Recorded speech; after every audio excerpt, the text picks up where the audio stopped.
Bismillahirrahmanirrahim. Assalamualaikum warahmatullahi wabarakatuh. Perkenalkan, nama saya Ahmad Irfan Jitni, NIM 112311459 dari Fakultas Manajemen. Di sini saya akan jelaskan berbagai manfaat yang telah saya ikuti dari webinar mata kuliah perpajakan yang diampu oleh Ibu dosen tercinta Ibu Neng ya. Pada kesempatan kali ini saya akan sampaikan beberapa pendapat saya mengenai beberapa hari yang belakangan lalu saya mengadakan webinar. Pertama itu jelaskan manfaat. Ya, saya jelaskan 3 manfaat mengikuti webinar Korteks bagi wajib pajak ya. Menurut saya ada 3 manfaat utama mengikuti webinar Korteks bagi wajib pajak, yaitu yang pertama, kita jadi lebih paham mengenai sistem perpajakan berbasis digital ya, sehingga bisa mengurus kewajiban pajak secara online tanpa harus datang langsung ke kantor pajak. Harus datang ke kantor pajak ya. Namun yang kedua, webinar ini memberikan suatu edukasi tantangan perubahan sistem perpajakan yang lebih efisien, transparan, dan real time. Namun ketika yang ketiga, kita bisa tanya jawab langsung ya.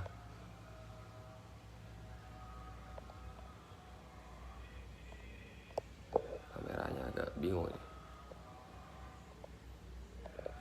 Iya, kameranya agak miring tadi. Apa? Yang ketiga ya, kita bisa tanya jawab langsung dengan narasumber, sehingga tidak kebingungan atau kesalahan dalam pengisian pajak ya dapat kita diminimalisir lagi. Lalu pertanyaan yang kedua, menurut saya, bagaimana cara mendaftar Korteks ya?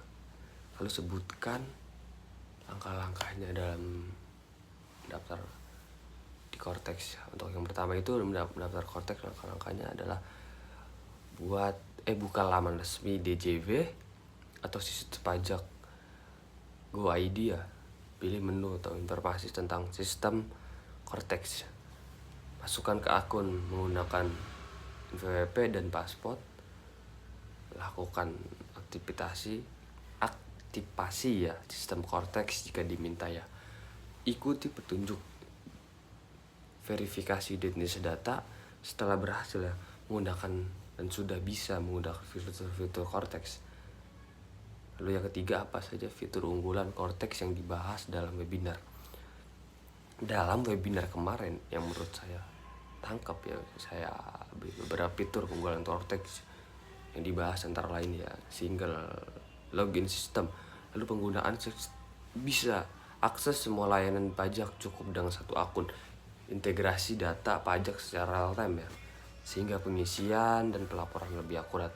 E-faktur dan e-voter terintegrasi, membuat pelaporan lebih mudah dan otomatis. Dan ada juga fitur dashboard monitoring yang memudahkan wajib pajak ya melihat posisi dan kewajiban pajak. Lalu yang keempat, mengapa webinar penting bagi pelaku usaha ya? Menurut saya pribadi, webinar ini sangat penting karena membantu pelaku usaha untuk memahami regulasi pajak tersebut atau ya pajak terbaru, menjelaskan manfaat sistem digital Korteks untuk menghemat waktu dan biaya, memberikan pemahaman tentang kewajiban ya perpajakan ini tidak terjadi denda atau sanksi karena kesalahan pelaporan ya.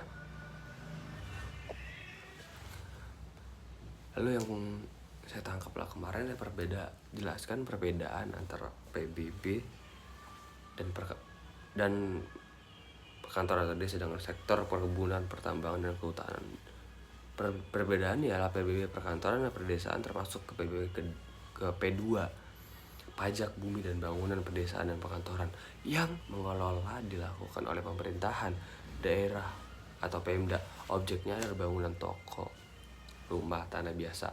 Sementara PPB sektor perkebunan, pertambangan, dan kehutanan bisa termasuk ke dalam PPB P3 pajak bumi dan bangunan sektor perkebunan, pertambangan juga kehutanan yang dikelola oleh Direktorat Jenderal Pajak Pusat karena objeknya bersifat strategis nasional dan bernilai tinggi. Tapi dari beberapa tanggapan itu saya ambil kesimpulan ya bahwa webinar kemarin penting bagi pelaku usaha ya. Karena itu yang saya tangkap ya.